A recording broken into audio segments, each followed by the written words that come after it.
All right, family, today's message is for the leaders, for those in a leadership position, especially for those in leadership positions that are struggling with matters of the heart.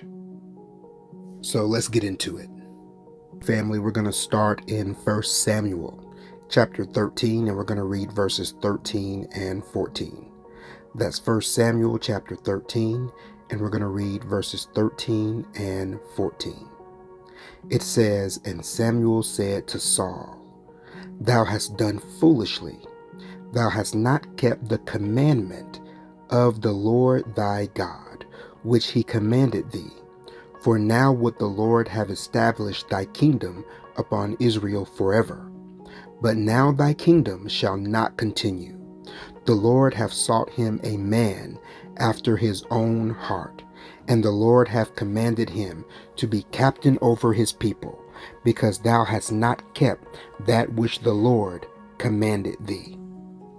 So family, right there, we see that the Lord has sought a man after his own heart. And we have a good example of that, family. So let's go to the book of Acts in the New Testament, the book of Acts chapter 13, and we're going to read verses 21 and 22. That's Acts 13, 21 and 22. It says, "And afterward they desired a king, and God gave unto them Saul, the son of Cis, a man of the tribe of Benjamin, by the space of 40 years. And when he had removed him, he raised up unto them David to be their king, to whom also he gave testimony and said, I have found David, the son of Jesse, a man after mine own heart, which shall fulfill all my will." So again, we're seeing this phrasing again, a man after my own heart. Why is this important? And why is this so especially important when you're talking about someone who is supposed to be a leader? Family, let's go to the book of Malachi, chapter 2, and let's read verses 1 and 2.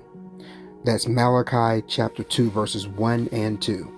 But we're going to stop and break it up a little bit while we read it. But let's read it. It says, "And now, O ye priests, this commandment is for you." You see that? It says, "And now, O ye priests, this commandment is for you. If ye will not hear," before we go farther, this word here, it is Shema. We know this word, family. It's in the Hebrew Credo, Deuteronomy 6:4. But understand something. This word, Shema, is not just talking about hearing. This word is talking about biblical obedience, family. You understand? This word, and we've discussed this before, so I'm not going to go too deep into it right now. But this is talking about listening. It's not just audibly hearing, but it's listening to understand. You understand? Biblical obedience is not something that is a forceful rod. And we've talked about this before. I'm not going too deep into it right now. But let's continue. So it says, "And now, O ye priests, this commandment is for you. If ye will not hear, and if ye will not lay it to heart." Lay it to heart. This word heart, this word is lab, and it is used for the word heart, but it is widely used to be the feelings comprising will and even intellect. But this is talking about the heart, the feelings of the heart. And you're going to see this is very important. Let's keep reading. "And if ye will not lay it to heart, to give glory unto my name. You see that? To give glory unto his name. What is his name?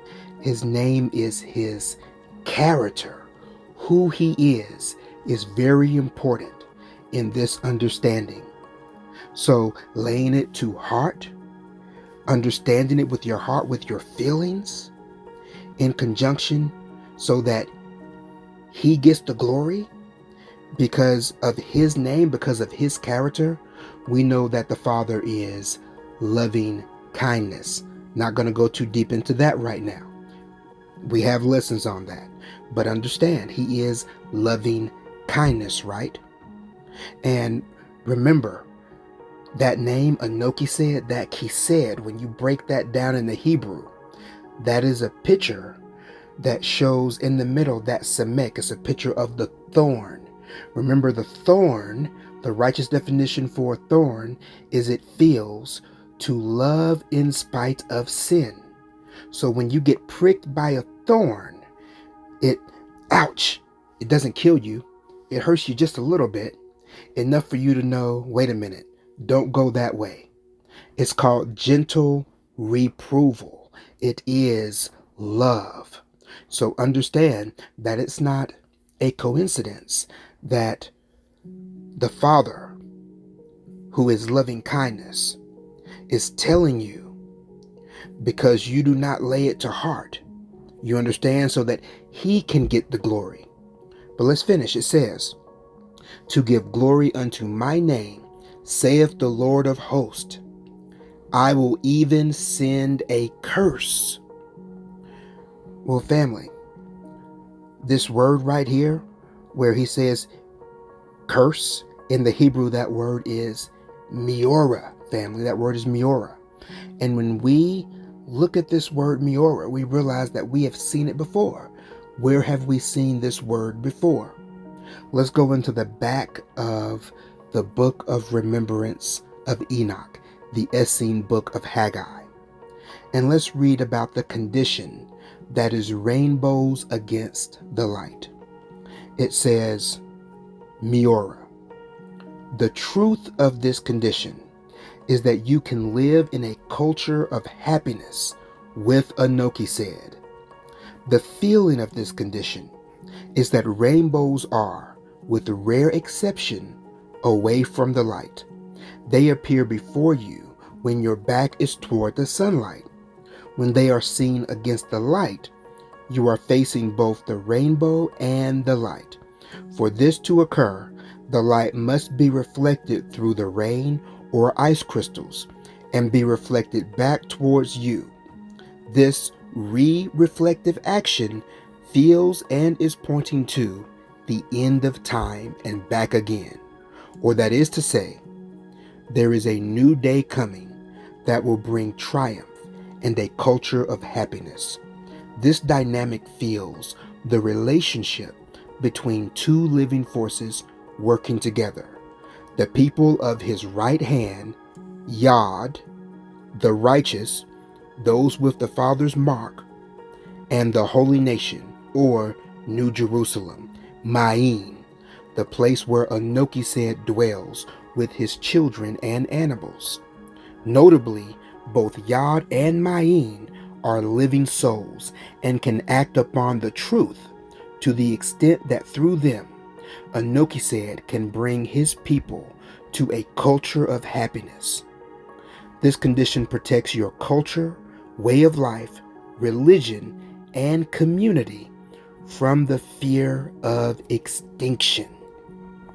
So family, this is what the condition that is miora.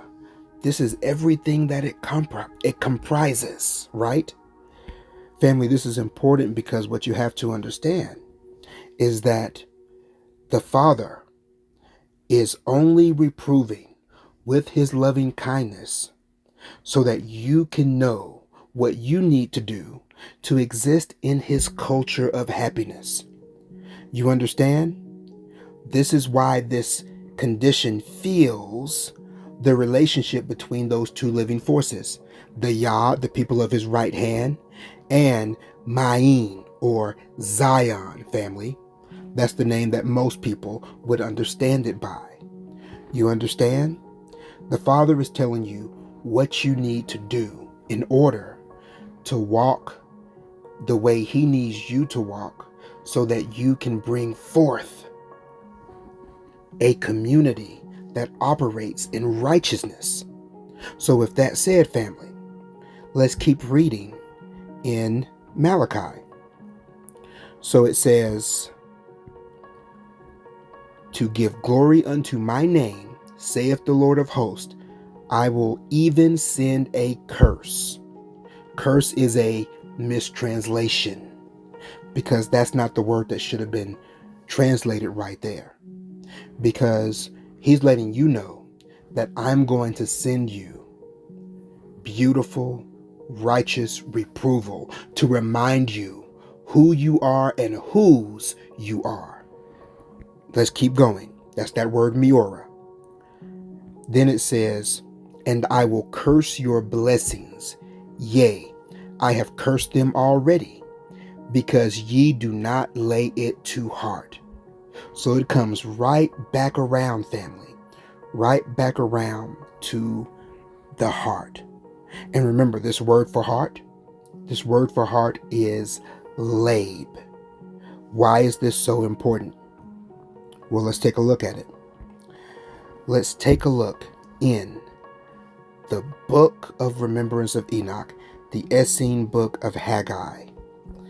And let's go to Bidal chapter 11. And let's start at 25. We're not going to read them all, but let's start at 25. 25 says, and it came to pass that Enoch did as he was directed by Motza the Lamb, and he established these various callings among the men of Yod. And it was done by the element of righteousness to magnify each one in their calling and purpose. And there is nothing among the wicked that can equal it. So right here in verse 25, family, we're reading about the men of Yod, the men that have these specific designations upon them, right? And there are different classifications. We have a whole lesson on this subject, so I'm not going to go into each one. But for today's purpose, we are going to go into one of them. Let's name them all.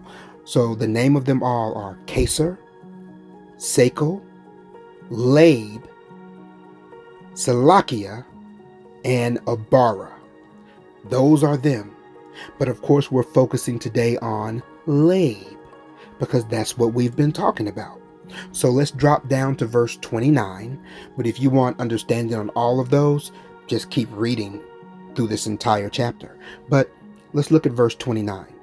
It says, and yet another, Anoki said, calls Lab, because they can know the feelings of his heart for his people, in their needs for healings, maturity, and growth, and in perfection of virtue. So family, look how important this is. This designation, this holy designation of men from that form the Father's right hand. One of them is called Lab. And these people can know the feelings of the Father's heart for his people in their need for healing and maturity and growth and in perfection of virtue. Family, do you understand that this is letting you know the importance of having the right relationship with the Father? Especially when you are in a position of leadership. That is why Malachi chapter 2 verse 1, it starts out and says, and now, O ye priest, this commandment is for you. Why is this so important? This is so important because this is how you make sure that you're not falling into priestcraft. Isn't it funny how the circle of individuals who are preaching on the same wavelength right now, this priestcraft keeps coming up over and over and over again. As a matter of fact, I wasn't going to go into that, but because the Spirit just led us there, let's go ahead and go there and read it. Let's do it. So, let's go into First Achi, and we're going to go to page 29 before the book even starts. You got to read in all the introduction and all of that. We're going to go into page 29, and we're going to start right there at the middle of the page. It says, "And I just thought, what is priestcraft? And the Lord said, when people only think of what they can get from me and never think of what they can do for me, that is priestcraft. Or when they all want from me is the means whereby they can avoid guilt in this life and feel assured of a happy and secure afterlife, that is priestcraft. Or when people who profess to know me offer to others the prospect of salvation so that they may obtain the glory of the world and get power and wealth, that is priestcraft. But when people love me," you see that? This is where the lab comes in. "But when people love me and have compassion on me and desire above all things that I should have the desires of my heart," you see that, family? Lab. "Then will they honor my reason to have a son, and they will strive to see that their fellows are persuaded to find opportunity to discover the vision of their created purpose, and they will promote with all the energies of their souls that their fellows should be virtuous and repentant and walk in perfection of way and stand upright before me, insomuch that they may discover their visions. Then are they acknowledging my reason to have a son, and then they stand as priesthood before me of the highest order."